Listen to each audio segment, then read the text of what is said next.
Bruno Fernandes opens up about the emotional journey behind his Manchester United move in 2020.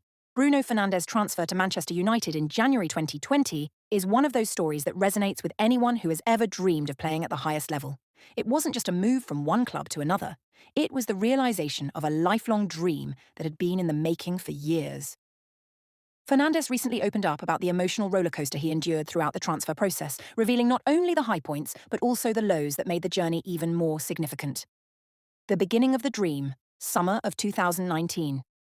Bruno Fernandes' move to the Premier League didn't happen overnight. In fact, it all began in the summer of 2019, when Tottenham Hotspur, then managed by Jose Mourinho, showed interest in signing the Portuguese midfielder.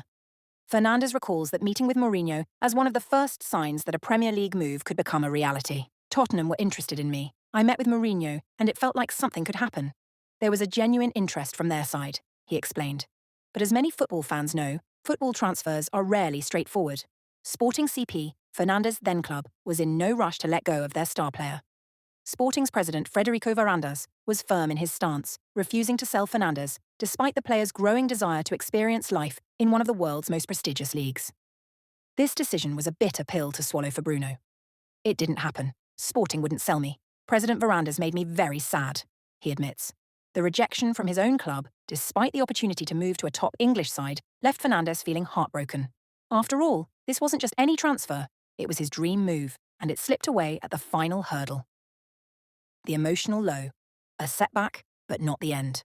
After the setback, Fernandes remained at Sporting CP, continuing to play at a high level despite the disappointment. However, as often happens in football, the story was far from over. Fast forward to January 2020. Sporting was facing financial struggles, and it became clear that they would need to sell players to balance their books. That's when the phone call that would change Fernandes' life came. I was at home in my pajamas when my agent called me, Bruno recalls. I remember my wife standing next to me, tears in her eyes, because she saw that something was different. She asked, "What's going on? What's wrong?" But I wasn't really listening to her. I was in shock. In that moment, everything changed. For Bruno, this wasn't just a transfer. It was the culmination of years of hard work, dedication, and sacrifice. As he picked up the phone and heard the words from his agent, "Manchester United are interested in you," it was the moment that confirmed what he had dreamed of since he was a child. It was like a dream to me, Bruno admitted.